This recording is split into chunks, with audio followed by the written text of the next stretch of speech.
Le silence avait toujours été le refuge d'Oriane Mésange. Dans les couloirs feutrés de Delacroix et Associés, ses pas résonnaient à peine sur le marbre poli, comme si elle cherchait instinctivement à effacer sa présence. À 29 ans, elle maîtrisait l'art de passer inaperçue avec une précision presque scientifique. Son bureau, situé au 5e étage de la tour de verre qui dominait le 16e arrondissement, était un modèle d'organisation. Chaque dossier classé, chaque stylo à sa place, chaque rapport remis avant l'échéance.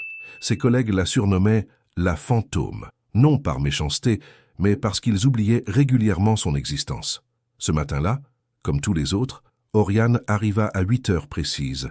Elle posa son imperméable beige sur le dossier de sa chaise et alluma son ordinateur d'un geste machinal. La routine était rassurante, prévisible, sûre. « Bonjour Oriane », murmura Céline Dubois en passant près de son bureau, un café à la main et le téléphone collé à l'oreille. C'était leur échange quotidien, 3 mots échangés par politesse, rien de plus. Oriane répondit d'un hochement de tête. Céline était déjà loin, absorbée par sa conversation téléphonique, probablement avec l'un de ses nombreux prétendants. Elle enviait parfois cette facilité qu'avaient les autres à exister si naturellement, à prendre de la place sans s'excuser. Vers 10 heures, l'ascenseur émit son tintement familier. Oriane leva les yeux de ses écrans, par réflexe plus que par curiosité. C'est alors qu'elle le vit, Eliassin d'Aubignac. Le PDG de la société était une légende vivante dans ses murs. 36 ans, héritier d'une fortune bâtie sur 3 siècles de commerce et d'influence, il incarnait tout ce qu'Oriane n'était pas. Visible, imposant, inaccessible. Ses costumes taillés sur mesure épousaient parfaitement sa silhouette élancée, et ses cheveux, toujours impeccables, encadraient un visage aux traits aristocratiques. Il traversa l'open space d'un pas assuré, saluant quelques collaborateurs d'un signe de tête distant mais poli. Oriane baissa instinctivement les yeux vers son écran, feignant d'être absorbée par les chiffres qui dansaient devant elle. C'était leur routine à eux aussi. Elle l'observait de loin, il l'ignorait complètement. Ou du moins, c'est ce qu'elle croyait. Mademoiselle Mésange. Sa voix grave résonna au-dessus d'elle comme un coup de tonnerre dans un ciel serein. Oriane sursauta, ses doigts se crispant sur sa souris. Autour d'eux, les conversations s'estompèrent progressivement. Elle leva lentement les yeux, certaine qu'il s'adressait à quelqu'un d'autre. Mais non, Eliassin d'Aubignac la regardait. Vraiment. Ses yeux, d'ordinaire si froids, semblaient presque intéressés. « Monsieur d'Aubignac », balbutia-t-elle, sa voix à peine audible, « votre analyse du marché asiatique, celle de la semaine dernière. » Il marqua une pause comme s'il cherchait ses mots. « Remarquable. » Oriane cligna des yeux, certaine de mal comprendre. Son analyse? Mais elle l'avait simplement déposée dans la pile des rapports mensuels, comme d'habitude. Personne ne les lisait vraiment. « Merci, monsieur. Accepteriez-vous de dîner avec moi, ce soir, pour discuter de vos projections ?» Le silence qui suivit fut assourdissant. Oriane eut l'impression que le monde entier s'était figé. Du coin de l'œil, elle aperçut Céline qui avait raccroché son téléphone, bouche bée. Thomas, le directeur marketing, avait arrêté de taper sur son clavier. Même la photocopieuse semblait avoir cessé de fonctionner. « Ce soir ?» répéta-t-elle stupidement. « Au Georges, avenue des Champs-Élysées. 20 heures. » Il lui tendit une carte de visite dorée. « Si cela vous convient, bien sûr. » Oriane prit la carte d'une main tremblante. Le papier était épais, luxueux, gravé d'une élégance qui lui donnait le vertige. « D'accord, » murmura-t-elle, surprise par sa propre audace.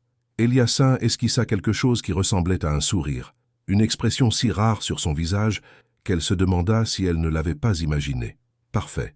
À ce soir, mademoiselle Mésange. » Il s'éloigna aussi soudainement qu'il était apparu, laissant derrière lui un sillage discret d'eau de Cologne et de stupéfaction collective.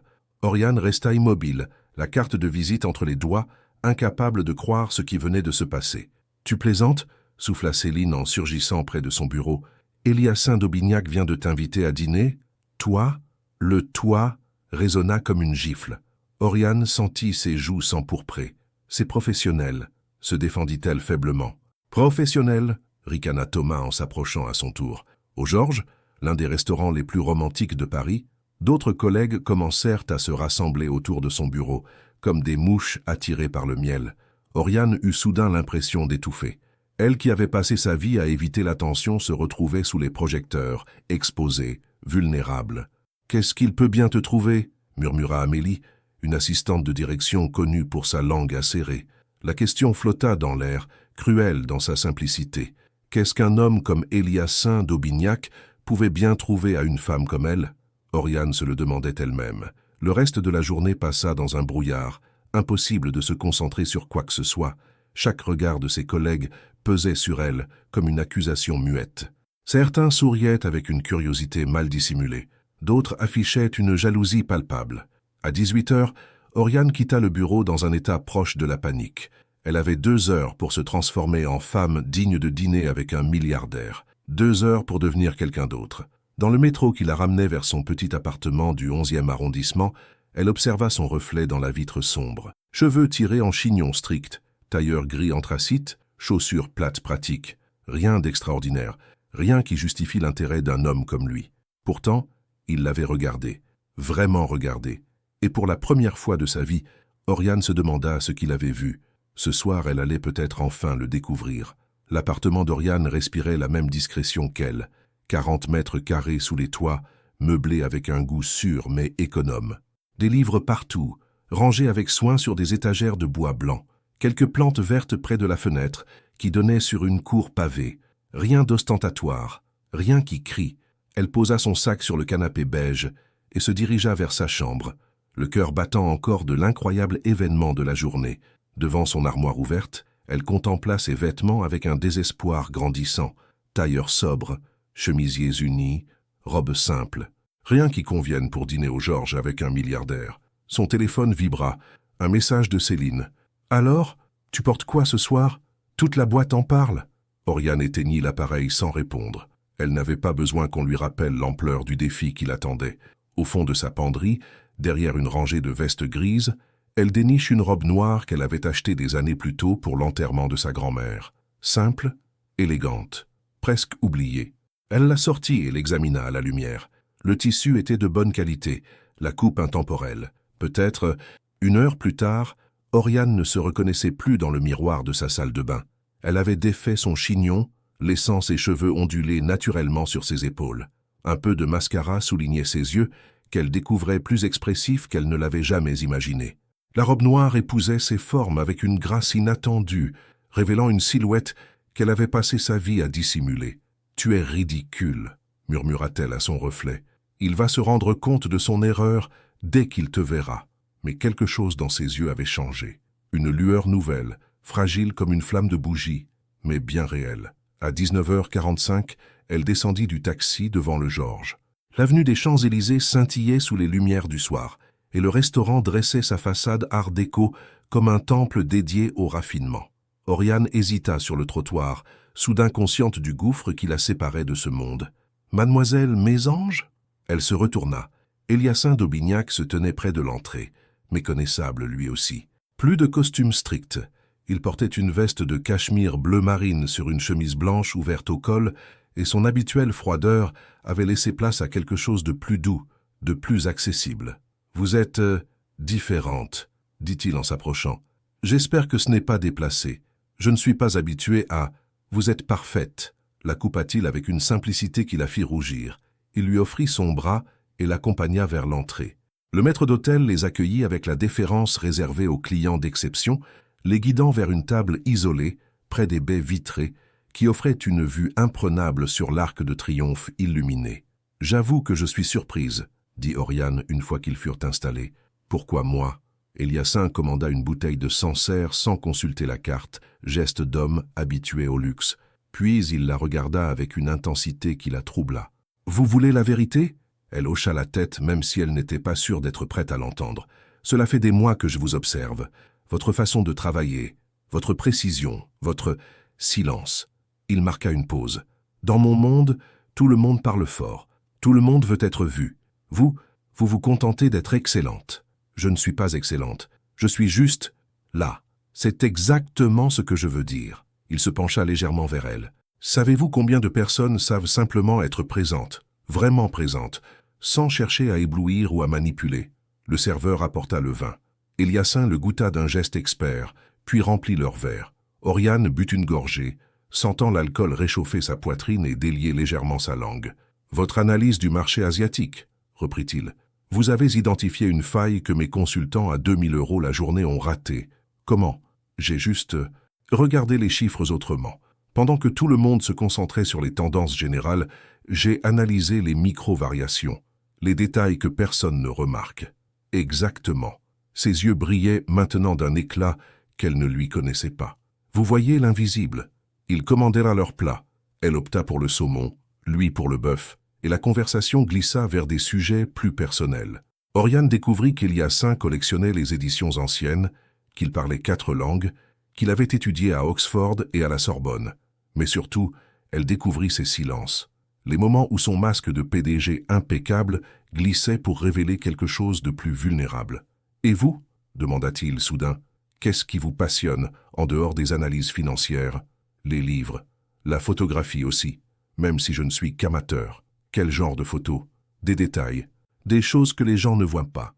Une ombre sur un mur, la façon dont la lumière traverse une fenêtre, l'invisible, encore une fois. » Leurs regards se croisèrent et restèrent accrochés plus longtemps que la politesse ne l'exigeait. Oriane sentit quelque chose se nouer dans son ventre, une sensation nouvelle et troublante. Eliassin. Elle venait de prononcer son prénom pour la première fois, et le son résonna étrangement entre eux. Pourquoi moi, vraiment? Il doit y avoir des dizaines de femmes plus quoi, plus belles, plus brillantes, plus sophistiquées? Il secoua la tête. Vous ne comprenez pas. Dans ma position, je suis entouré de gens qui veulent quelque chose de moi. De l'argent, du pouvoir, des connexions. Vous ne demandez rien, vous n'attendez rien, vous êtes authentique. Le mot flotta entre eux comme une révélation. Authentique. Oriane n'avait jamais pensé que sa simplicité puisse être perçue comme une qualité. Mon père m'a appris que le pouvoir se mesure à ce qu'on peut obtenir des autres, continua-t-il. Mais avec vous, j'ai envie de donner. C'est déroutant.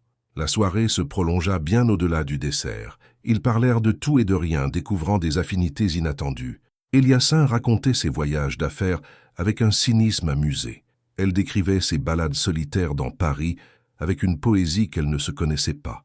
Quand ils sortirent du restaurant, l'avenue s'était vidée. Paris nocturne déployait sa magie, transformant la ville en théâtre d'ombres et de lumière. « Je vous raccompagne », proposa-t-il. Dans le taxi qui les menait vers le 11e arrondissement, Oriane regardait défiler les façades éclairées, en se demandant si elle était en train de rêver. Quand ils s'arrêtèrent devant son immeuble, Eliassin descendit avec elle. « Merci pour cette soirée », dit-elle maladroitement. « C'était inattendu ?» suggéra-t-il avec un sourire. « Parfait. » Il s'approcha d'elle, et pendant un instant, elle crut qu'il allait l'embrasser. Mais il se contenta de effleurer sa joue d'un baiser léger, presque fraternel. « À demain, Oriane !» Elle le regarda remonter dans le taxi et disparaître dans la nuit. Ce n'est qu'une fois dans son appartement qu'elle réalisa qu'il l'avait appelée par son prénom. Pour la première fois de sa vie, elle existait vraiment aux yeux de quelqu'un. Le lendemain matin, Oriane sentit le poids des regards dès qu'elle franchit les portes de Delacroix & Associés. Les conversations s'interrompaient sur son passage, reprenant en murmure dès qu'elle s'éloignait. Elle gardait la tête haute, mais son cœur battait comme un tambour de guerre. « Alors ?» l'interpella Céline, avant même qu'elle ait posé son sac. « Raconte-moi tout !» Oriane s'installa à son bureau, feignant de s'absorber dans l'organisation de ses dossiers. Comment expliquer la magie de cette soirée? Les mots d'Eliassin résonnaient encore dans sa mémoire, mais ici, dans la lumière crue du bureau, il semblait appartenir à un rêve. C'était un dîner d'affaires, rien de plus, mentit-elle. Un dîner d'affaires, répéta Thomas en s'approchant, un sourire narquois aux lèvres. Jusqu'à minuit passé, mon cousin travaille au Georges. Il vous a vu partir ensemble. Le rouge monta aux joues d'Oriane. Elle n'avait pas pensé que leur soirée ferait l'objet d'un tel espionnage. Autour d'elle, d'autres collègues commençaient à se rassembler, attirés par la promesse d'un commérage croustillant. « Et alors ?» demanda Amélie avec une curiosité malveillante. « Il t'a embrassé ?»« Ça suffit, » murmura Oriane, mais sa voix manquait de fermeté. « Oh, regardez, elle rougit !» s'exclama Céline en battant des mains. « Il s'est passé quelque chose. » L'humiliation gagna Oriane comme une vague. Elle qui avait passé des années dans l'ombre, se retrouvait soudain sous les projecteurs les plus cruels. Chaque détail de sa soirée était disséqué, analysé, déformé par des langues envieuses. L'ascenseur tinta. Un silence immédiat s'abattit sur l'open space. Eliassin apparut, impeccable dans son costume anthracite, balayant l'assemblée d'un regard qui fit reculer les plus audacieux. Son visage ne trahissait rien, retrouvant cette froideur aristocratique qu'Oriane lui connaissait. Leurs regards se croisèrent une fraction de seconde. Elle y chercha un signe, un sourire complice, quelque chose qui confirmerait la réalité de leur soirée. Mais il détourna les yeux et poursuivit son chemin vers son bureau directorial, sans un mot, sans un geste. Le cœur d'Oriane se serra. Dans la lumière du jour, redevenu le PDG intouchable, Eliassin semblait avoir oublié l'homme vulnérable qui avait partagé ses pensées la veille. « Eh bien, ricana Thomas, on dirait que monsieur le patron a retrouvé ses esprits. » Les commentaires fusèrent, chacun y allant de sa théorie sur ce qui s'était réellement passé. Oriane encaissa en silence, concentrée sur son écran où les chiffres dansaient sans qu'elle parvienne à leur donner un sens. À 11 heures, son téléphone interne sonna. « Mademoiselle Mésange, monsieur d'Aubignac souhaite vous voir dans son bureau. » La voix de sa secrétaire particulière, Madame Bertrand, était neutre, mais Oriane y perçut une nuance de curiosité. Autour d'elle, l'activité de l'open space ralentit imperceptiblement. Tous tendèrent l'oreille. « J'arrive », répondit-elle en s'efforçant de paraître calme. Le bureau d'Eliassin occupait tout l'angle du dernier étage. Baies vitrées, mobilier de designer, vue panoramique sur Paris. Un sanctuaire de pouvoir où peu d'employés étaient admis. Oriane frappa à la porte, les mains moites. Entrez. Il était debout face à la fenêtre, observant la circulation en contrebas. Elle referma la porte derrière elle et attendit qu'il se retourne. Quand il le fit, son visage était celui d'un étranger. « Asseyez-vous », dit-il en désignant l'une des chaises face à son bureau massif. Elle obéit, troublée par cette distance soudaine. Où était l'homme qui lui avait parlé d'authenticité la veille, celui qui avait effleuré sa joue dans la douceur du soir? J'ai cru comprendre que notre dîner d'hier soir alimentait les conversations. Sa voix était froide, professionnelle. Oriane sentit son estomac se nouer. « Je ne leur ai rien dit d'important, monsieur d'Aubignac. »« Eliassin, » corrigea-t-il doucement, et l'espace d'un instant, elle retrouva l'homme de la veille. « Hier soir, vous m'avez appelé Eliassin. Hier soir, c'était différent. » Effectivement. Il se massa les tempes, soudain las. « Oriane, vous devez comprendre ma position. Je dirige cette entreprise. Je ne peux pas me permettre que ma vie privée interfère avec... » « Votre vie privée » l'interrompit-elle, surprise par sa propre audace. « C'est ce que j'étais hier soir ?» Un élément de votre vie privée. Il la regarda intensément, et elle vit quelque chose vaciller dans ses yeux. Une hésitation, un regret peut-être. « Vous savez bien que non. Hier soir était... spécial. Mais ici, dans ce bureau, je dois rester le PDG. Et vous, mon employé. Je vois. » Oriane se leva, la gorge serrée. « Alors hier soir n'était qu'une parenthèse, un moment d'égarement de votre part. Ne dites pas ça. Que dois-je dire alors? Que dois-je penser quand vous m'ignorez devant tout le monde, quand vous me convoquez dans votre bureau comme une simple subordonnée ?» Il contourna son bureau et s'approcha d'elle, mais s'arrêta à distance respectable. Sa lutte intérieure était palpable. « Ce que j'aimerais, c'est vous prendre dans mes bras maintenant. Vous dire que hier soir a changé quelque chose en moi. Mais je ne peux pas ici, pas comme ça. Pourquoi ?» Sa voix n'était plus qu'un murmure. « Parce que je ne suis pas assez bien pour vous ? Parce que je ne fais pas partie de votre monde ? Parce que je vous protège !» explosa-t-il soudain. « Vous ne voyez donc pas ce qui se passe. Les regards, les murmures, si je montre le moindre signe d'attachement, ils vous détruiront. Ils feront de votre vie un enfer. » Oriane recula comme s'il l'avait giflé. Dans sa voix, elle entendait de la sincérité, mais aussi quelque chose d'autre. De la honte, peut-être. « Donc, vous préférez m'ignorer, me traiter comme si je n'existais pas. Je préfère vous préserver. En me rendant invisible, encore plus invisible qu'avant ?» Elle secoua la tête. « Vous ne comprenez pas. Hier soir, pour la première fois de ma vie, j'ai eu l'impression d'exister vraiment. Et maintenant, vous voulez que je retourne dans l'ombre. » Oriane, non. Elle recula vers la porte. « Je comprends maintenant. Hier soir, vous aviez besoin de vous sentir normal, ordinaire. J'étais votre récréation, votre pause loin de votre monde doré. C'est faux, et vous le savez. Vraiment. » Elle posa la main sur la poignée. « Alors prouvez-le. Descendez avec moi. Dites à tous ces gens que vous ne regrettez pas hier soir. Montrez-leur que je compte. » Il ne bougea pas, ne dit rien. Le silence s'étira entre eux comme une condamnation. « C'est bien ce que je pensais, » murmura-t-elle. Elle sortit du bureau la tête haute mais le cœur en miettes. Dans l'ascenseur qui la ramenait vers son étage, elle comprit qu'elle venait de vivre la fin de son rêve éveillé. De retour à son poste, elle ignora les regards curieux et les questions chuchotées. Elle avait du travail à terminer, des rapports à boucler. La routine l'attendait, fidèle et rassurante. Mais quelque chose avait changé en elle. La femme qui s'était découverte la veille dans un restaurant parisien ne pouvait plus se contenter d'être invisible. Pour la première fois de sa vie, Oriane Mésange commença à envisager que peut-être elle méritait mieux que les miettes d'attention qu'on voulait bien lui accorder. Et cette pensée, aussi terrifiante soit-elle, commençait à prendre racine dans son cœur meurtri. Les jours suivants transformèrent la vie d'Oriane en calvaire. Ce qui avait commencé par des murmures et des regards curieux dégénéra en harcèlement systématique. Chaque matin apportait son lot de nouvelles humiliations, orchestrées par des collègues dont elle n'aurait jamais soupçonné la cruauté. Le premier coup vint de Céline, un post sur le réseau social interne de l'entreprise, accompagné d'une photo floue prise au Georges. Quand Cendrillon rencontre le prince, « Mais à minuit, la magie se rompt toujours ». Les commentaires qui suivirent furent impitoyables. Oriane découvrit le message en arrivant au bureau, sous les regards goguenards de ses collègues. Ses mains tremblaient en tenant son téléphone, lisant les commentaires qui disséquaient sa personnalité, son physique, sa légitimité à côtoyer un homme comme Eliassin. Elle a dû lui promettre des choses spéciales. Pauvre type, il ne se rendait pas compte dans quoi il s'embarquait. Au moins maintenant, il sait à qui il a affaire. Thomas s'approcha de son bureau avec un sourire satisfait. « Tu as vu ? Céline a du talent pour la photographie. Dommage que tu ne sois pas très photogénique. » Oriane ferma son téléphone sans répondre. Elle apprit ce jour-là que le silence pouvait être une armure, même si elle se fissurait de l'intérieur. Le lendemain, ce fut au tour d'Amélie de frapper.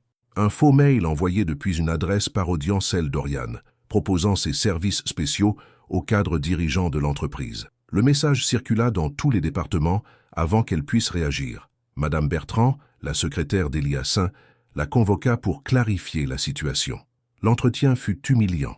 Oriane dut expliquer, preuves à l'appui, qu'elle n'était pas l'auteur de ce mail. Le regard de Madame Bertrand oscillait entre suspicion et pitié. « Vous comprenez, mademoiselle Mésange, que ce type de malentendu peut nuire à l'image de notre société. » Oriane hocha la tête, ravala sa dignité et retourna à son poste sous les ricanements étouffés. Eliassin, lui, restait invisible. Elle l'apercevait parfois dans les couloirs, toujours entouré de ses directeurs, toujours inaccessible. Leurs regards se croisaient occasionnellement, et elle y lisait une gêne qui achevait de la blesser. Il savait, il voyait, et il ne faisait rien. Le troisième jour apporta l'humiliation suprême. Quelqu'un, elle soupçonnait la coalition menée par Céline et Thomas, avait décoré son bureau pendant la pause déjeuner. Des photos de magazines féminins scotchées partout, avec des titres sarcastiques. Comment séduire son patron en 10 leçons. Cendrillon moderne, mode d'emploi. Quand les petites souris rêvent de prince. Au centre de ce carnaval malsain, une note manuscrite « Retourne à ta place, petite souris.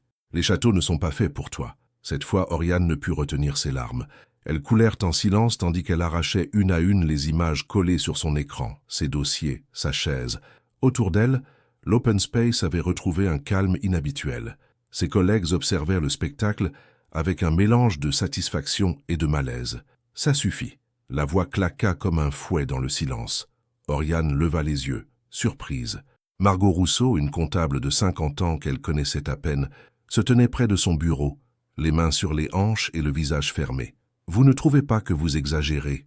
s'adressa-t-elle à l'Assemblée. « Qu'est-ce qu'elle vous a fait au juste? Accepter une invitation à dîner? Mêle-toi de tes affaires, Margot, répliqua Thomas.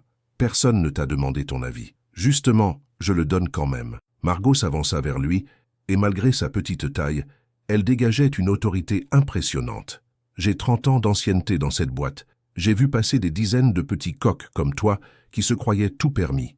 Tu veux que je raconte à ta femme comment tu dragues les stagiaires à chaque séminaire ?» Le visage de Thomas vira au rouge. Céline fit un pas en arrière, soudain moins sûre d'elle. « Et toi ?» continua Margot en se tournant vers Céline. « Tu ferais mieux de t'occuper de ton travail au lieu de jouer les commères. Tes retards à répétition commencent à se remarquer. » Un silence gêné s'installa. Margot aida Oriane à terminer de nettoyer son bureau, puis l'accompagna jusqu'à la cafétéria. « Merci », murmura Oriane en s'effondrant sur une chaise. « Vous n'étiez pas obligé de… »« Si, j'étais obligé. » Margot lui tendit un café. « Parce que j'ai eu votre âge. Parce que j'ai été à votre place. Et parce que parfois il faut savoir dire stop. Je ne comprends pas pourquoi ils s'acharnent comme ça sur moi. Parce que vous représentez tout ce qu'ils ne sont pas. Vous êtes authentique, discrète, compétente. Et surtout, vous avez touché à leurs rêves. Eliassin d'Aubignac, c'est le fantasme de toutes les femmes de cette boîte et l'idéal de réussite de tous les hommes. Qu'ils vous choisissent vous plutôt qu'elle, ça les rend fous. » Oriane sirota son café, réconfortée par cette présence bienveillante. « Mais il ne m'a pas choisi. Pas vraiment. Hier, il m'a fait comprendre que je n'étais qu'une parenthèse. »« Vraiment ?» Margot haussa un sourcil. « Alors pourquoi passe-t-il ses journées à vous regarder de loin ? Pourquoi semble-t-il de plus en plus tendu depuis une semaine? Vous vous trompez. Non, ma petite, j'observe les gens depuis longtemps. Et cet homme-là n'est pas indifférent. Il a peur, c'est différent. L'après-midi passa plus calmement. La présence de Margot et sa mise au point semblaient avoir calmé les ardeurs vengeresses de ses collègues. Mais Oriane savait que ce n'était qu'une trêve temporaire. À 18 heures, alors qu'elle rangeait ses affaires, son ordinateur émit un signal. Un nouveau message était arrivé sur sa boîte professionnelle. L'expéditeur la fit sursauter. Eliassin d'Aubignac. Mademoiselle Mésange, pourriez-vous passer dans mon bureau avant de partir? Merci. Corde formelle, mais quelque chose dans cette demande fit battre son cœur plus vite. Autour d'elle, l'open space se vidait progressivement. Dans quelques minutes, elle serait seule avec lui. Pour la première fois depuis leur confrontation, Oriane sentit une lueur d'espoir réchauffer sa poitrine meurtrie. Peut-être Margot avait-elle raison. Peut-être n'était-il pas aussi indifférent qu'il voulait le paraître.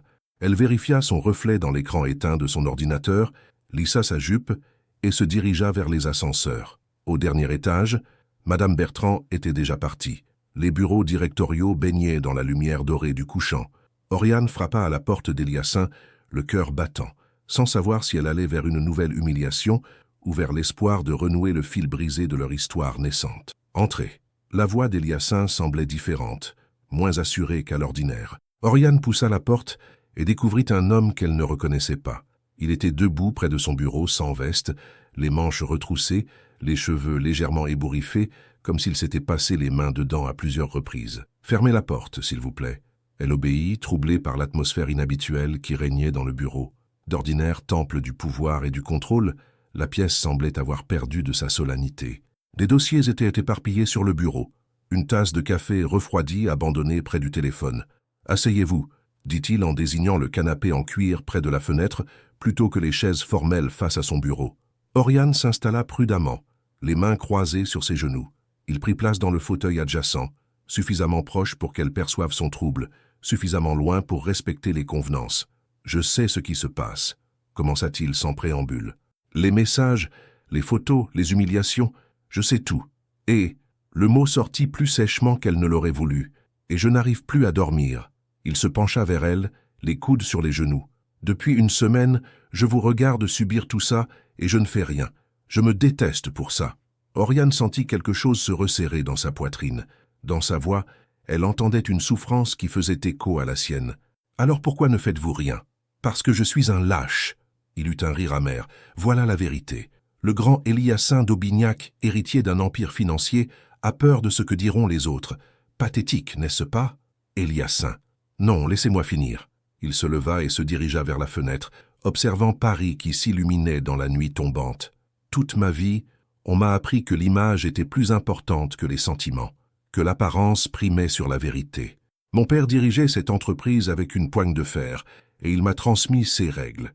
Ne jamais montrer de faiblesse, ne jamais mélanger le personnel et le professionnel, ne jamais... » Sa voix se brisa. Oriane se leva à son tour, attirée malgré elle, par cette vulnérabilité qu'il lui offrait enfin. « Ne jamais quoi? Ne jamais aimer quelqu'un qui ne soit pas de votre rang. » Il se retourna, et elle vit que ses yeux étaient brillants. Mais c'est trop tard, bien trop tard. Le mot résonna entre eux comme une bombe. « Aimer. » Il venait de dire qu'il l'aimait, sans détour, sans fioriture. « Vous ne me connaissez même pas, » murmura-t-elle. « Je vous observe depuis des mois. Votre façon de travailler, votre discrétion, votre intelligence.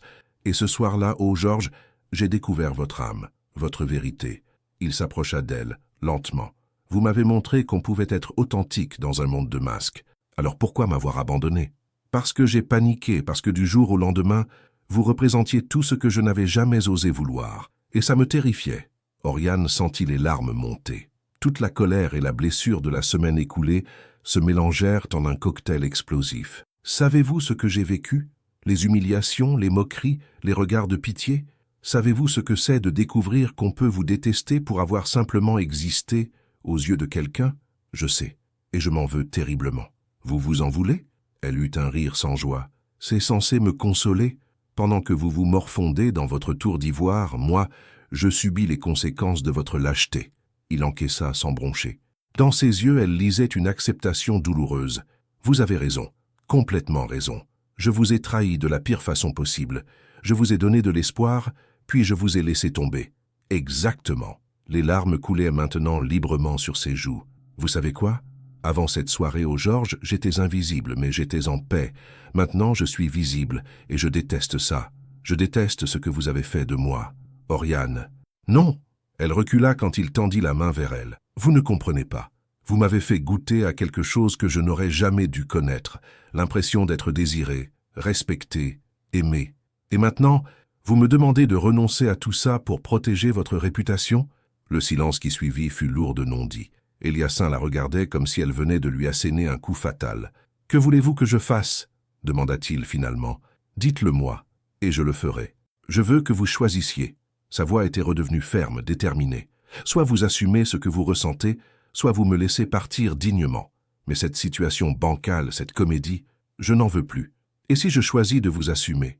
Si je brave les conventions, les ragots, les conséquences, alors vous devrez le prouver, publiquement, devant tout le monde. » Il ferma les yeux un instant, comme s'il pesait le pour et le contre. Quand il les rouvrit, quelque chose avait changé. Une résolution nouvelle habitait son regard. « Très bien, » dit-il doucement. « Mais j'ai une condition. »« Laquelle ? Donnez-moi jusqu'à lundi. Le temps de mettre certaines choses en ordre. » Oriane étudia son visage, cherchant à deviner ses intentions. Elle y lut une détermination qui l'intrigua autant qu'elle l'inquiéta. « Qu'est-ce que vous préparez ? » « Quelque chose que j'aurais dû faire il y a longtemps. » Il s'approcha d'elle, juste assez pour qu'elle sente la chaleur de sa présence. « Oriane, quoi qu'il arrive lundi, sachez que je ne regrette rien de notre soirée. Elle a changé ma vie. La mienne aussi, » avoua-t-elle dans un souffle. « Alors, faites-moi confiance. Une dernière fois. » Elle hésita. Toute sa raison lui criait de partir, de démissionner, d'oublier cet homme qui ne lui apportait que des problèmes. Mais quelque chose dans ses yeux, une sincérité nouvelle, la retint. « D'accord, dit-elle finalement. Jusqu'à lundi. Après ça, quoi qu'il arrive, je prends ma décision. » Il hocha la tête, visiblement soulagé. « Merci. » Elle se dirigea vers la porte, puis se retourna une dernière fois. « Eliassin, ne me décevez plus. Jamais, promit-il. » En redescendant vers le parking, Oriane sentait son cœur battre d'une façon nouvelle. Pour la première fois depuis une semaine, elle avait l'impression de reprendre le contrôle de sa vie. Lundi, elle saurait enfin à quoi s'en tenir. Ce qu'elle ignorait, c'est qu'Eliassin d'Aubignac venait de prendre la décision la plus importante de sa vie, une décision qui allait bouleverser non seulement leur histoire, mais l'équilibre entier de Delacroix & Associés. Le week-end s'étira comme une éternité pour Oriane. Dans son petit appartement du 11e arrondissement, elle tournait en rond, incapable de se concentrer sur quoi que ce soit. Les mots d'Eliassin résonnaient dans sa tête. « Donnez-moi jusqu'à lundi. Le temps de mettre certaines choses en ordre. » Qu'est-ce qu'il préparait? Cette question la hantait, oscillant entre espoir et appréhension. Samedi matin, elle tenta de retrouver ses habitudes. Promenade au marché des Enfants Rouges, lecture dans le petit café de la rue de Bretagne où elle avait ses habitudes, mais rien n'y faisait. Les visages des passants lui rappelèrent ses collègues. Chaque conversation entendue ravivait les humiliations de la semaine. Son téléphone vibra. Un message de Margot. « Comment allez-vous, ma petite? Tenez bon, les choses vont changer, je le sens. » Cette bienveillance inattendue réchauffe le cœur d'Oriane. Au moins, elle n'était plus seule. Quelqu'un croyait en elle. Quelqu'un la soutenait sans rien attendre en retour. Dimanche fut encore plus difficile. Les heures s'égrenaient avec une lenteur insupportable. Elle sortit son appareil photo et arpenta les rues de Paris, cherchant dans l'objectif un refuge pour son esprit en ébullition. Place des Vosges, Jardin du Luxembourg, Pont des Arts, Paris déployait sa beauté éternelle, indifférente aux tourments des cœurs brisés. En fin d'après-midi, alors qu'elle était installée sur un banc près de Notre-Dame, son téléphone sonna. Numéro inconnu. Oriane, la voix d'Eliassin la fit sursauter. Comment avait-il eu son numéro personnel? Je ne devrais pas vous appeler, mais j'avais besoin d'entendre votre voix. Eliassin. Elle regarda autour d'elle comme s'il pouvait surgir de nulle part. Que faites-vous? Je me prépare pour demain, et j'ai peur. Cette confession la toucha plus qu'elle ne voulait l'admettre. L'homme le plus puissant qu'elle connaisse avouait avoir peur. Peur de quoi? De vous perdre définitivement, de me tromper, de faire le mauvais choix. Il marqua une pause. « Oriane, quoi qu'il arrive demain, sachez que vous avez changé ma vie. Vous m'avez montré qui je pouvais être. Ne me dites pas ça au téléphone, » murmura-t-elle. « Gardez vos mots pour demain. S'il y a un demain pour nous, il y en aura un, je vous le promets. » La communication se coupa, laissant Oriane face à ses émotions contradictoires. Une partie d'elle voulait croire en ses promesses, l'autre se préparait à la déception. Lundi matin arriva enfin, gris et pluvieux comme pour s'accorder à l'humeur d'Oriane. Elle choisit sa tenue avec soin, tailleur bleu marine, chemisier blanc, chaussures à talons, une armure de professionnalisme pour affronter ce qui l'attendait. À 8 heures précises, elle franchit les portes de Delacroix & Associés. L'atmosphère lui sembla différente. Des groupes se formaient et se défaisaient dans les couloirs, des conversations s'interrompaient sur son passage. Quelque chose se tramait. « Oriane !» Margot l'intercepta avant qu'elle atteigne son bureau. « Vous avez vu ?»« Vu quoi ?»« L'email. Il a envoyé un email à toute la société ce matin à 6 heures. » Le cœur d'Oriane s'accéléra. Elle sortit son téléphone et ouvrit sa boîte professionnelle. Effectivement, un message d'Eliassin d'Aubignac à tous les employés. « Chers collaborateurs, je souhaite vous informer qu'une réunion générale aura lieu ce matin à 10 heures en salle de conférence principale. Présence obligatoire pour tous les employés. Merci de votre ponctualité. Eliassin d'Aubignac, PDG. »« Qu'est-ce que ça veut dire ?» demanda Oriane, troublée. « Je n'en sais rien, mais regardez autour de vous. Tout le monde spécule. » Effectivement, l'open space bruissait de conversations à voix basse. Céline et Thomas étaient en grande discussion près de la photocopieuse, jetant des regards inquiets dans leur direction. Les 2 heures suivantes passèrent dans un climat de tension palpable. Oriane tenta de se concentrer sur son travail, mais c'était impossible. À 9h50, tous les employés se dirigèrent vers la grande salle de conférence, située au dernier étage. Oriane prit place discrètement au fond de la salle, près de Margot. L'assemblée était au complet, plus de 100 personnes, du stagiaire au directeur financier. L'ambiance était électrique. À 10 heures pile, Eliassin entra. Il portait son plus beau costume, mais quelque chose dans sa démarche trahissait une détermination nouvelle. Il prit place au pupitre, balaya l'assemblée du regard, et ses yeux s'arrêtèrent brièvement sur Oriane. « Bonjour à tous », commença-t-il. « Je vous ai réunis ce matin pour aborder une question qui me tient particulièrement à cœur. » Un silence pesant s'abattit sur la salle. Depuis quelques jours, j'ai été témoin d'un comportement inacceptable au sein de notre entreprise. Du harcèlement, des humiliations, des attaques personnelles dirigées contre l'une de nos collaboratrices. Oriane sentit tous les regards se tourner vers elle. Son cœur battait si fort qu'elle craignait qu'on l'entende. Cette collaboratrice, mademoiselle Oriane Mésange, est une employée exemplaire. Son travail est irréprochable, son professionnalisme indiscutable. Pourtant, certains d'entre vous ont cru bon de la harceler, de l'humilier, de tenter de détruire sa réputation. La voix d'Eliassin se durcit progressivement. Dans la salle, on aurait entendu une mouche voler. « Je veux que les choses soient claires. Ce comportement est intolérable. Toute forme de harcèlement sera désormais sanctionnée par un licenciement immédiat. Sans exception. » Il marqua une pause, laissant ces mots faire leur effet. « Mais ce n'est pas tout. Je dois vous faire une confession personnelle. » Oriane retint son souffle. Qu'est-ce qu'il allait dire? J'ai invité mademoiselle Mésange à dîner la semaine dernière, non pas pour des raisons professionnelles, comme je l'ai prétendu, mais parce que je suis amoureux d'elle. Un murmure parcourut l'assemblée. Céline étouffa un hoquet de surprise. Thomas pâlit visiblement. Oui, vous avez bien entendu. Amoureux. Il chercha Oriane du regard. Cette femme remarquable a eu le malheur de toucher mon cœur, et vous l'avez punie pour cela. Vous l'avez humiliée parce qu'elle représentait tout ce que vous n'êtes pas. L'authenticité dans un monde de faux semblants. La salle était maintenant en ébullition. Des exclamations étouffées fusaient, des têtes se tournaient dans tous les sens. « J'assume pleinement mes sentiments », continua Eliassin, haussant la voix pour couvrir le brouhaha, « et j'assume les conséquences de cette déclaration. Mais je ne permettrai plus qu'on s'attaque à la femme que j'aime sous prétexte qu'elle ne correspond pas à vos critères. » Oriane était tétanisé.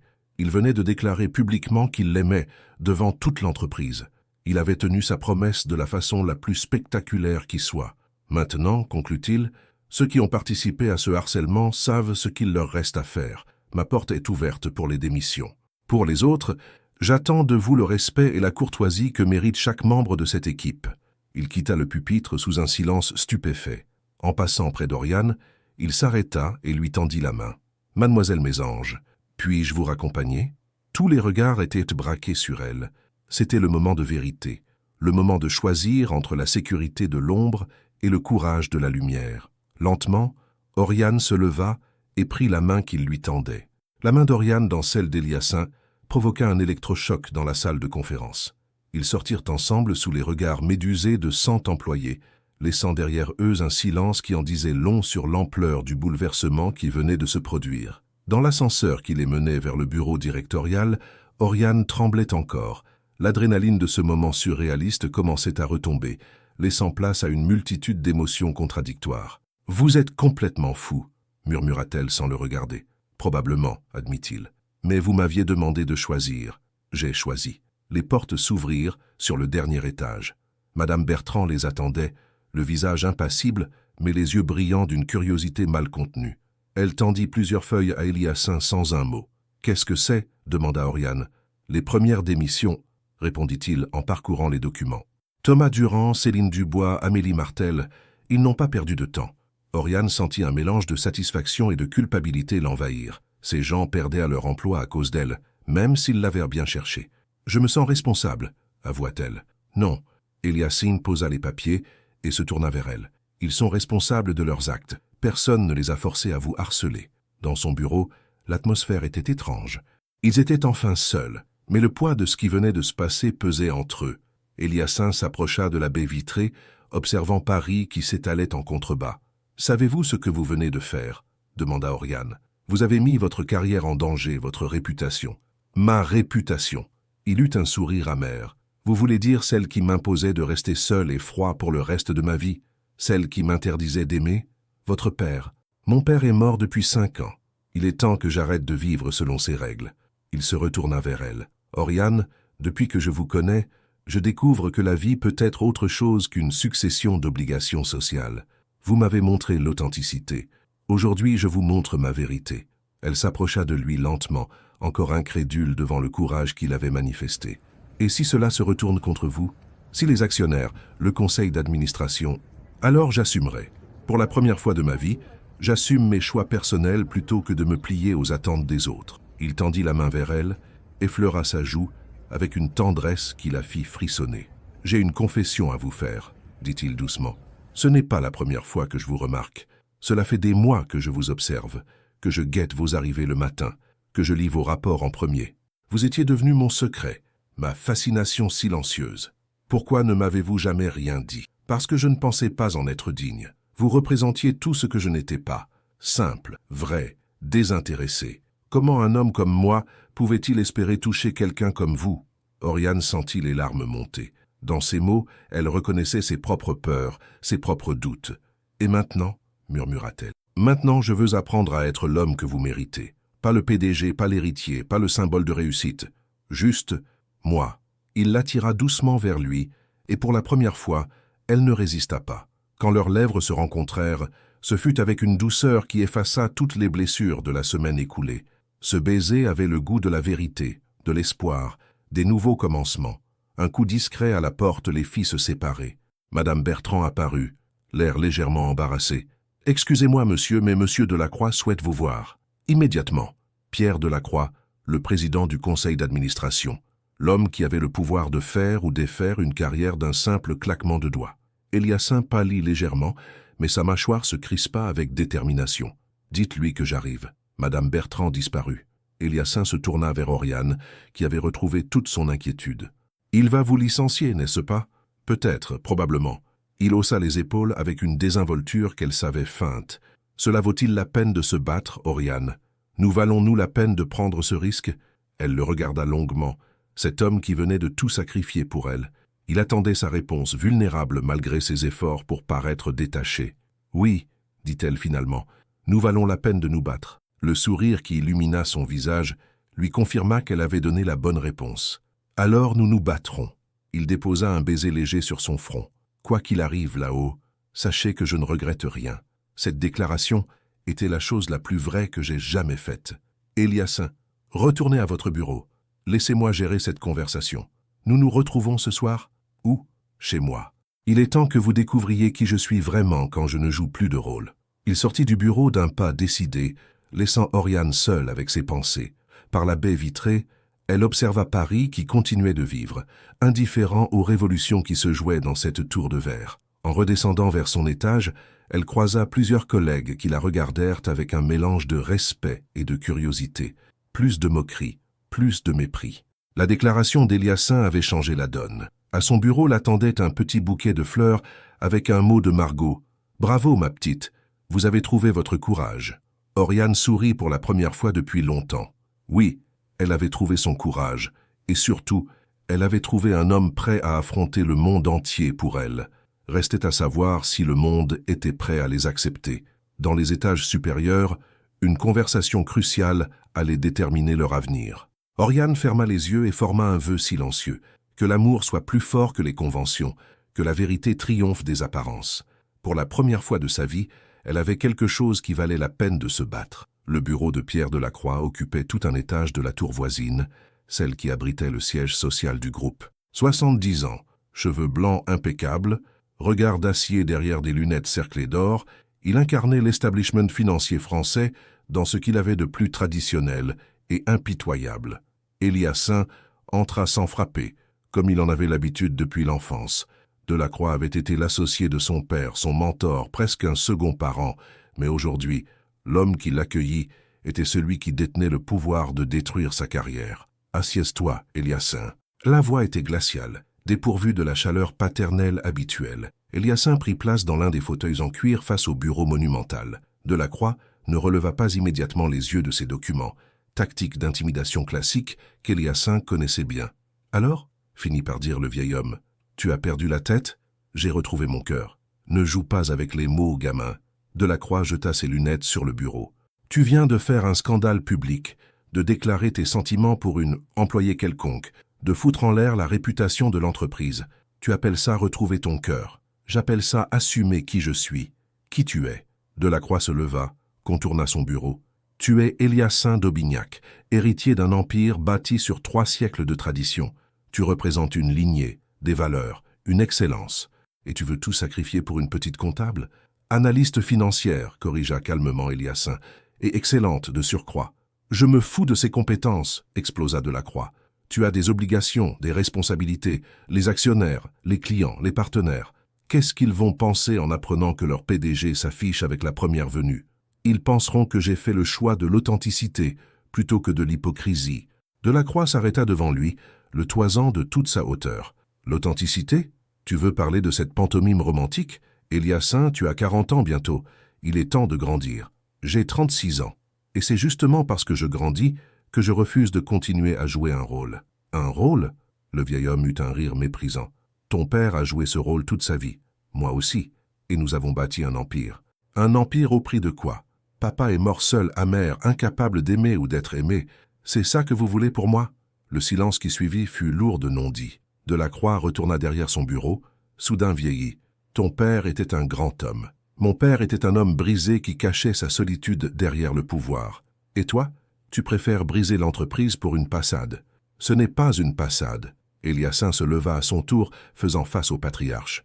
J'aime cette femme, vraiment, profondément. L'amour ? Delacroix ricana. À ton âge, on appelle ça un caprice de milliardaire. Vous vous trompez.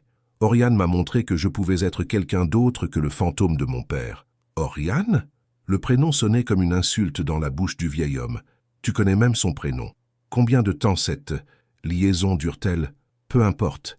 Ce qui compte, c'est qu'elle me rend meilleur. Delacroix ouvrit un tiroir de son bureau et en sortit une chemise épaisse qu'il jeta devant Eliassin. « Regarde ça. » Eliassin ouvrit le dossier et pâlit. Photos floues prises au restaurant, enquête approfondie sur Oriane, ses antécédents, sa famille, ses finances. Vous l'avez fait espionner ? Dès que j'ai appris votre petit dîner en tête-à-tête, tu croyais vraiment que ça passerait inaperçu ? Eliassin parcourut les documents, révulsé par cette invasion de la vie privée d'Oriane. « Elle n'a rien à cacher, dit-il finalement. Non, effectivement. Mademoiselle Mésange est d'une banalité désespérante. Famille de classe moyenne, parcours sans éclat, aucune relation influente. Exactement le genre de femme qu'un homme dans ta position ne devrait jamais fréquenter.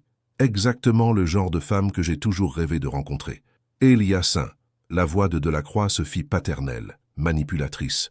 Je comprends l'attrait de la nouveauté. Nous sommes tous passés par là. Mais de là à compromettre ton avenir, mon avenir, c'est avec elle que je le construirai. Vraiment ? Delacroix sourit, un sourire de prédateur. Alors laisse-moi te poser une question. Es-tu prêt à perdre ton poste pour cette femme ? Ton héritage ? Ta fortune ? Si nécessaire, oui. Parfait. Le vieil homme sortit d'autres documents. Voici ta lettre de démission. Je l'ai préparée ce matin. Tu signes, tu quittes l'entreprise avec une indemnité raisonnable et vous filez le parfait amour tous les deux. Loin d'ici. Eliassin regarda les papiers sans les toucher. Et si je refuse ? Si tu refuses, Je convoque une assemblée générale extraordinaire. Je démontre à tous les actionnaires que tu as perdu la raison, que tu mets l'entreprise en danger avec tes frasques sentimentales. Ils te révoquent et tu pars sans rien. Rien du tout. Vous n'oseriez pas. Je l'ai fait avec des hommes plus puissants que toi. Delacroix se rassit parfaitement maître de lui. Et pour la petite Oriane, ce serait dommage qu'elle apprenne certaines choses sur son prince charmant. Qu'est-ce que vous voulez dire? Tes conquêtes passées, par exemple. Cette mannequin russe l'année dernière, l'héritière américaine avant ça. Tu as l'habitude des aventures, Eliassin. Mademoiselle Mésange n'est qu'une de plus. C'est faux. Vraiment? Alors explique-moi pourquoi tu ne l'as jamais remarqué avant. Pourquoi cette soudaine révélation? Eliassin sentit le doute s'immiscer dans son esprit. Et si Delacroix avait raison? Et si ces sentiments n'étaient qu'un caprice passager? Je vois que tu réfléchis, reprit le vieil homme avec satisfaction. C'est bien. Réfléchis à ce que tu es prêt à sacrifier pour une femme que tu connais à peine. Réfléchis à ce que dira cette même femme quand elle apprendra qui tu étais vraiment avant elle. Elle connaît mon passé. Elle connaît ce que tu as bien voulu lui dire. Delacroix se leva, signifiant la fin de l'entretien. Tu as 24 heures pour signer cette démission ou subir les conséquences de ton entêtement. Et crois-moi, je ferai en sorte que cette histoire se termine mal pour vous deux. Eliassin sortit du bureau sans un mot, la lettre de démission à la main. Dans l'ascenseur qui le ramenait vers son étage, il réfléchissait à toute vitesse. Delacroix ne bluffait jamais.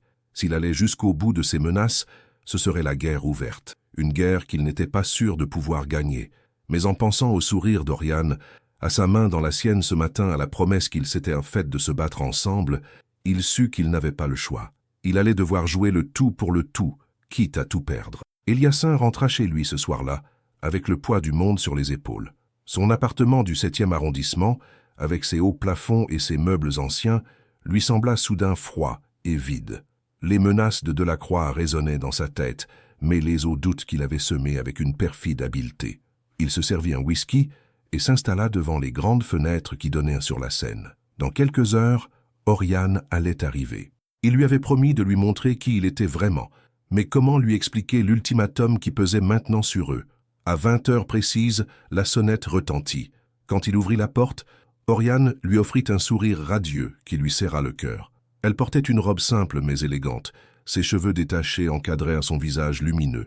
Elle était belle, naturellement belle, et pour la première fois, il mesura l'ampleur du fossé qui les séparait. « Bonsoir », dit-elle en l'embrassant tendrement. « Comment s'est passé votre entretien avec Monsieur Delacroix ?» Il l'aida à retirer son manteau, cherchant ses mots. « Entrez, je vais vous expliquer. » L'appartement l'impressionna visiblement. Parquet ciré, bibliothèque monumentale, toile de maître au mur. Oriane découvrait l'univers dans lequel Eliassin avait grandi, et il vit dans ses yeux une timidité nouvelle. « C'est magnifique », murmura-t-elle en observant un Monet accroché près de la cheminée. « C'est juste un décor, répondit-il, hérité comme tout le reste. » Ils s'installèrent sur le canapé en velours et Eliassin lui raconta l'entretien avec Delacroix. Chaque mot révélait l'ampleur de la menace qui pesait sur eux. Oriane l'écouta en silence, son visage se fermant progressivement. « Il vous a fait espionner, dit-elle finalement, à cause de moi, à cause de nous. Non, Eliassin, à cause de moi. » Elle se leva, arpenta le salon somptueux. « Regardez où nous sommes, regardez ce que vous êtes, et regardez ce que je suis. Vous êtes la femme que j'aime. Je suis la femme qui va détruire votre vie. » Sa voix tremblait. « Cet appartement, votre entreprise, votre héritage, vous allez tout perdre pour moi. Je m'en moque. Moi pas. » Elle se tourna vers lui, les yeux brillants de larmes. « Moi, je ne peux pas supporter l'idée d'être responsable de votre ruine. » Eliassin se leva, tenta de l'approcher, mais elle recula. « Oriane, écoutez-moi. »« Non, c'est vous qui devez m'écouter. » Elle prit une inspiration tremblante. « Ce matin, dans cette salle de conférence, j'ai cru aux contes de fées. J'ai cru que l'amour pouvait tout surmonter. Mais ce soir, je réalise que nous vivons dans des mondes différents. Nos mondes peuvent se rejoindre. Au prix de quoi? De votre fortune? De votre position? De votre famille? » Elle secoua la tête. « Je ne vaux pas tout ça. Vous valez 1000 fois plus. Regardez autour de vous. » Elle désigna le luxe qui les entourait. « Tout ça fait partie de qui vous êtes. Sans ça, vous ne seriez plus Eliassin d'Aubignac. Je serais juste Eliassin, l'homme qui vous aime. » Les larmes coulaient maintenant librement sur les joues d'Oriane. Dans cette pièce somptueuse, elle avait l'air d'une intruse, et elle le savait. « Il faut que je parte, » murmura-t-elle. « Oriane, non, laissez-moi finir. » Elle prit son sac, ses mains tremblaient. Je vais démissionner demain, quitter Paris, vous oubliez. Vous ne pouvez pas faire ça. Si, je peux, et je dois le faire. Elle se dirigea vers l'entrée. Pour vous sauver de vous-même. Il la rattrapa près de la porte, la prit par les épaules. Je vous interdis de partir. Nous avions dit que nous nous battions ensemble. Je me bats, répliqua-t-elle. Je me bats contre moi-même, contre l'égoïsme qui me pousserait à accepter votre sacrifice. Ce n'est pas un sacrifice, c'est un choix. Un mauvais choix. Elle se dégagea doucement. Eliassin, vous méritez quelqu'un de votre milieu. Quelqu'un qui pourra vous accompagner sans vous faire courir de risques. Je ne veux personne d'autre. Vous vous en remettrez. Elle ouvrit la porte. Les gens comme vous s'en remettent toujours. Oriane, attendez. Mais elle était déjà partie, laissant Eliassin seul avec ses regrets et sa colère. Il donna un coup de poing dans le mur, maudissant Delacroix, maudissant le destin, se maudissant lui-même. Le lendemain matin, il arriva au bureau avec une détermination nouvelle. Si Oriane pensait le protéger en partant, elle se trompait. Il allait se battre, avec ou sans elle. Il trouva la lettre de démission d'Oriane sur son bureau, quelques lignes polies, professionnelles, qui ne trahissaient rien de leur histoire. À côté, Madame Bertrand avait posé un message de Delacroix. « J'attends votre réponse. » Eliassin froissa les 2 papiers et se dirigea vers l'ascenseur. Il était temps de mettre fin à cette mascarade. Le bureau de Delacroix l'accueillit avec son luxe habituel. Le vieil homme l'attendait, un sourire satisfait aux lèvres. « Alors ?» demanda-t-il. « Tu as pris ta décision ?»« Oui. » Eliassin sortit la lettre de démission que Delacroix lui avait remise la veille. Puis, sous le regard stupéfait du patriarche, il la déchira en 1000 morceaux. « Tu commets une erreur, gamin. La seule erreur que j'ai commise, c'est de vous écouter une seule seconde. » Eliassin s'approcha du bureau. « Vous voulez une guerre? Vous l'aurez. Mais sachez une chose, je ne reculerai pas. Tu vas tout perdre. Peut-être, mais au moins, j'aurai essayé de vivre selon mes convictions plutôt que selon les vôtres. » Il se dirigea vers la porte, puis se retourna. « Et si vous vous en prenez à Oriane, je vous promets que vous le regretterez. »« Elle t'a quitté, n'est-ce pas ?» ricana Delacroix. La petite souris a eu peur et elle s'est enfuie. Elle est partie parce qu'elle m'aime assez pour me protéger, ce qui en dit long sur la différence entre l'amour et la cupidité. Eliassin sortit du bureau la tête haute. Il avait perdu Oriane, mais il avait retrouvé sa dignité. Restait maintenant à la convaincre qu'ensemble, ils pouvaient affronter n'importe quel obstacle, même si pour cela, il devait d'abord survivre à la guerre que Delacroix venait de lui déclarer. 3 semaines s'écoulèrent comme un cauchemar réveillé. Eliassin s'était battu contre Delacroix avec l'acharnement d'un homme qui n'avait plus rien à perdre. Assemblée générale houleuse, alliance secrète, coups bas, la guerre était totale, impitoyable. Au final, les actionnaires avaient tranché.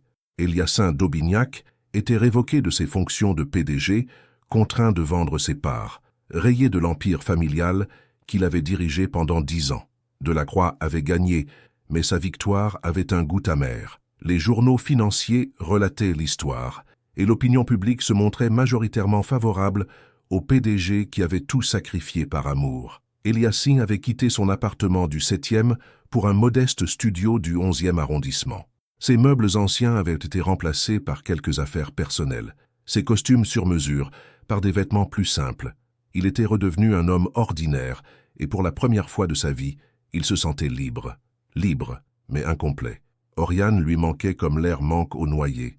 Il avait tenté de la retrouver, bien sûr, mais elle avait disparu sans laisser d'adresse, comme si elle avait voulu effacer jusqu'à son existence. Margot Rousseau, seule alliée fidèle dans cette débâcle, avait refusé de révéler où elle se cachait. « Elle souffre autant que vous », lui avait-elle simplement dit, mais elle pense que c'est mieux ainsi. Ce matin-là, Eliassin se rendait à un entretien d'embauche dans une société de conseil en gestion, poste de simple consultant, salaire modeste, bureau sans prestige. Une chute vertigineuse pour l'ancien prince de la finance parisienne. Mais il s'en moquait. Il avait appris que la richesse sans amour n'était qu'une prison dorée. En sortant du métro à Châtelet, il aperçut une silhouette familière près d'un café. Son cœur s'arrêta de battre. Oriane était là, assise en terrasse, un livre entre les mains, les cheveux caressés par le vent d'automne. Elle avait maigri, ses traits s'étaient creusés, mais elle restait la plus belle femme qu'il ait jamais vue. Il s'approcha lentement, craignant qu'elle ne s'envole comme un mirage.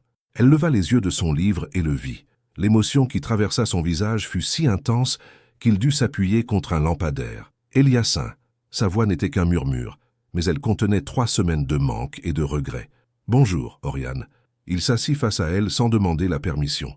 Ils se regardèrent en silence, buvant l'image de l'autre après cette séparation forcée. « Vous avez changé » dit-elle finalement. C'était vrai. Plus de costume impeccable, plus de prestance hautaine. Il portait un simple jean et un pull en cachemire, et ses cheveux étaient moins disciplinés. Il avait l'air humain. « J'ai perdu mon travail, mon appartement, mes actions, tout. » Il sourit tristement. Delacroix a tenu sa promesse. « Je sais. » Elle baissa les yeux. « J'ai lu les journaux. Je suis désolé. C'est ma faute. Non, c'est mon choix. Et je ne le regrette pas. Comment pouvez-vous dire ça? Vous avez tout perdu. J'ai perdu des choses. » Il tendit la main vers elle, effleura ses doigts. « Mais j'ai trouvé qui j'étais vraiment. Et surtout, j'ai compris ce qui comptait vraiment. » Oriane retira sa main, troublée. « Eliassin, rien n'a changé. Nous venons toujours de mondes différents. » « Vraiment ?» Il eut un rire doux. « Je travaille maintenant pour une PME de Belleville. J'habite un studio de 30 mètres carrés. Je prends le métro tous les matins. En quoi nos mondes sont-ils encore différents ?» Elle le regarda, cherchant dans ses yeux la moindre trace d'amertume ou de regret, mais elle n'y vit qu'une paix nouvelle, une sérénité qu'elle ne lui connaissait pas. « Vous allez vous en lasser, » murmura-t-elle. « Cette vie simple, cette médiocrité, cette authenticité, corrigea-t-il. Oriane, pour la première fois de ma vie, je me réveille le matin en sachant qui je suis. Pas le fils de mon père, pas l'héritier d'un empire, pas un symbole de réussite. Juste moi. Et qui êtes-vous?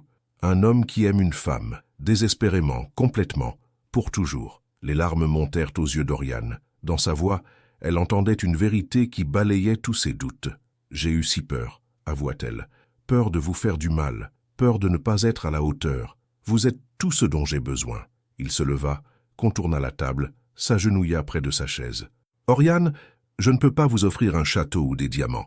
Je ne peux vous promettre que l'amour d'un homme ordinaire pour une femme extraordinaire.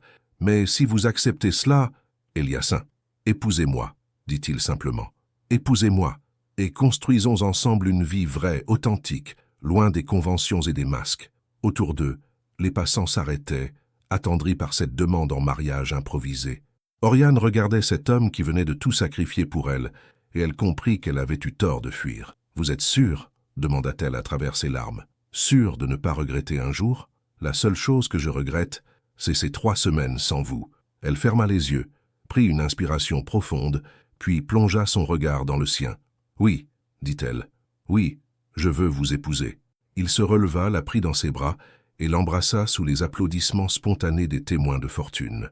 Dans ce baiser, il y avait toute la passion retenue de ces semaines de séparation, toute la promesse d'un avenir à construire ensemble. Quand ils se séparèrent, Oriane souriait à travers ses larmes. « Où allons-nous vivre? Là où nous serons heureux. Peut-être ici, dans ce quartier où personne ne nous connaît. Peut-être ailleurs, si l'envie nous prend. L'important, c'est d'être ensemble. Et votre famille, votre nom? Mon nom, c'est celui que je partagerai avec vous. Ma famille, c'est celle que nous créerons. » Ils marchèrent main dans la main vers l'avenir, laissant derrière eux le poids du passé. Eliassin d'Aubignac était mort le jour où il avait choisi l'amour plutôt que le pouvoir. À sa place était né un homme nouveau, un homme libre, un homme amoureux. 6 mois plus tard, dans une petite mairie du 12e arrondissement, Oriane et Eliassin échangèrent leurs vœux devant Margot et quelques amis fidèles. Elle portait une robe simple achetée aux Galeries Lafayette, lui un costume du printemps. Ils n'avaient jamais été aussi beaux, jamais été aussi vrais. En sortant de la mairie, ils croisèrent Pierre Delacroix qui passait en voiture. Le vieil homme les regarda un instant, et Eliassin vit dans ses yeux quelque chose qui ressemblait à du regret. Peut-être comprenait-il enfin ce qu'il avait raté en choisissant le pouvoir plutôt que l'amour. Eliassin serra la main de sa femme et sourit. Il avait gagné le seul combat qui comptait vraiment, celui de son cœur. Belleville, Paris. Un dimanche matin d'automne. Le petit café de la rue de Ménilmontant vibrait de conversations animées et du cliquetis familier des tasses. Derrière le comptoir en zinc patiné, Oriane essuyait un verre tout en surveillant d'un œil attendri la scène qui se déroulait près de la fenêtre. Eliassin était installé à une table ronde, un carnet ouvert devant lui, expliquant patiemment les rudiments de la comptabilité à Madame Chen, la propriétaire du restaurant chinois d'en face. Ses cheveux étaient plus longs maintenant, légèrement grisonnants aux tempes, et il portait un pull en laine tricoté par Oriane l'hiver précédent. « Maman, regarde !» La voix cristalline de Louise, leur fille de 3 ans, résonna dans le café. La petite brunette aux yeux pétillants brandissait fièrement un dessin représentant 3 personnages devant une maison aux couleurs vives. « C'est magnifique, ma chérie. dit Oriane en se penchant pour admirer l'œuvre. « C'est nous trois ?»« Oui, papa, maman et moi dans notre café. » Eliassin leva les yeux de ses calculs et sourit. Ce sourire-là, Oriane ne s'en lassait jamais. Il était devenu plus doux au fil des années, plus profond aussi. Les rides qui se creusaient autour de ses yeux parlèrent de rires partagés et de nuits blanches passées à bercer leur fille. « Louise a raison, » dit Madame Chen en rangeant ses papiers. « Ce café, c'est votre vraie maison. Merci encore, Eliassin. Grâce à vous, mon restaurant va pouvoir embaucher. » Oriane observa son mari serrer la main de la commerçante avec une simplicité qui l'émouvait encore. L'ancien PDG arrogant avait disparu pour laisser place à un homme qui trouvait sa joie dans les petites victoires du quotidien. Après leur mariage, ils avaient d'abord loué un modeste appartement au-dessus de ce café en faillite. Eliassin avait utilisé ses dernières économies pour le racheter, et ensemble, ils l'avaient transformé en un lieu chaleureux où se mélangeaient artistes du quartier, familles d'immigrés et jeunes cadres en goguette. Le soir, quand Louise dormait, Eliassin proposait ses services de conseil comptable aux petits commerçants du quartier. Oriane, elle, avait découvert un talent pour la photographie culinaire et vendait ses clichés à des magazines. Ils gagnaient modestement leur vie, mais ils étaient riches de quelque chose que l'argent ne pouvait acheter. « Tu es dans tes pensées », murmura Eliassin, en s'approchant du comptoir, Louise perchée sur ses épaules. « Je pensais à nous, à ce chemin parcouru. » Il posa Louise sur un tabouret et glissa un bras autour de la taille d'Oriane. « Des regrets ? Jamais !» Elle se tourna vers lui, caressa sa joue rugueuse. « Et toi ?» Pour toute réponse, il l'embrassa tendrement. Louise poussa un burk théâtral qui les fit rire. « Papa, maman, Margot arrive !» Effectivement, leur fidèle ami traversait la rue, un bouquet de fleurs à la main et son éternel sourire bienveillant. À 65 ans, elle était devenue la grand-mère de cœur de Louise et la confidente des jeunes mariés. « Mais chérie !» s'exclama-t-elle en entrant. « J'ai vu l'article dans le Figaro.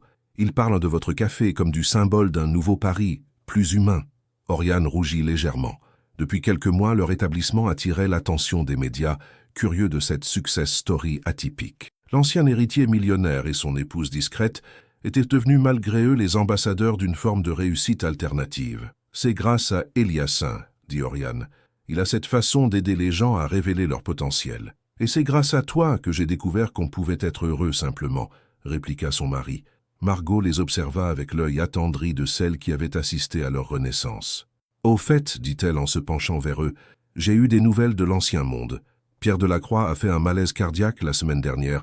Il va s'en sortir, mais... » « Mais, encouragea Oriane, il a demandé de vos nouvelles. Il paraît qu'il regrette certaines choses. » Eliassin haussa les épaules avec une indifférence sincère. « Le passé, c'est le passé. Nous regardons vers l'avenir. » L'avenir, justement, se dessinait sous leurs yeux. Louise qui grandissait dans la chaleur de ce quartier cosmopolite, leur café qui prospérait doucement, leur projet d'ouvrir une petite librairie dans l'arrière-boutique. Vers 18 heures, quand les derniers clients furent partis, ils fermèrent le café et montèrent dans leur appartement au-dessus. 2 pièces sous les toits, une terrasse minuscule qui donnait sur les jardins partagés du quartier. Rien de comparable au faste d'autrefois, mais infiniment plus précieux. Pendant qu'Oriane préparait le dîner, Eliassin lisait une histoire à Louise installée sur ses genoux. La petite s'endormit avant la fin et il la porta jusqu'à sa chambre décorée de ses propres dessins et des photos d'Oriane. « Elle te ressemble de plus en plus, » dit Oriane quand il revint dans la cuisine. « Heureusement, imagine qu'elle hérite de mon caractère d'avant. Ton caractère d'avant n'était qu'un masque. Le vrai Eliassin, c'est celui que je vois maintenant. » Ils dînèrent face à face dans leur petite cuisine, échangeant les anecdotes de leur journée comme ils le faisaient chaque soir depuis 5 ans. Rien d'extraordinaire, rien de spectaculaire. Juste l'extraordinaire ordinaire d'un amour devenu quotidien. Plus tard, sur leur terrasse, ils regardèrent Paris scintiller sous les étoiles. Au loin, la tour Eiffel clignotait de ses 1000 feux, et Oriane repensa à cette soirée au Georges qui avait tout changé. « Tu sais ce que je trouve merveilleux ?» dit-elle en se blottissant contre l'épaule d'Eliassin. « Quoi ? Nous avons prouvé qu'on peut tout recommencer, à n'importe quel âge, dans n'importe quelle situation. Il suffit d'avoir le courage d'être vrai, et d'avoir quelqu'un avec qui partager cette vérité. » Ils restèrent ainsi jusqu'à tard dans la nuit, serrés l'un contre l'autre, riches de leur amour et de leur liberté. L'ancien milliardaire et l'ancienne invisible avaient trouvé le seul trésor qui comptait vraiment, une vie authentique, construite main dans la main.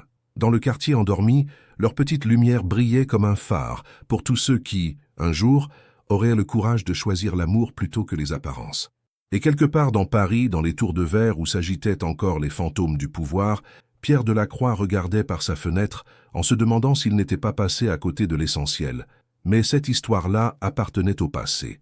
L'avenir, lui, s'écrivait chaque matin dans le petit café de Belleville, au rythme des rires de Louise et des baisers d'Oriane et Eliassin. Fin, si vous étiez Oriane, accepteriez-vous de détruire la carrière de l'homme que vous aimez pour vivre un grand amour?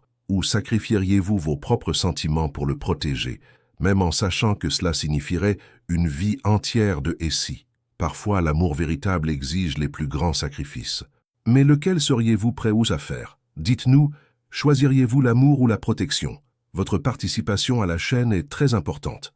S'il vous plaît, laissez votre opinion dans les commentaires. Merci d'avoir regardé. Vos réactions sont très importantes pour notre travail.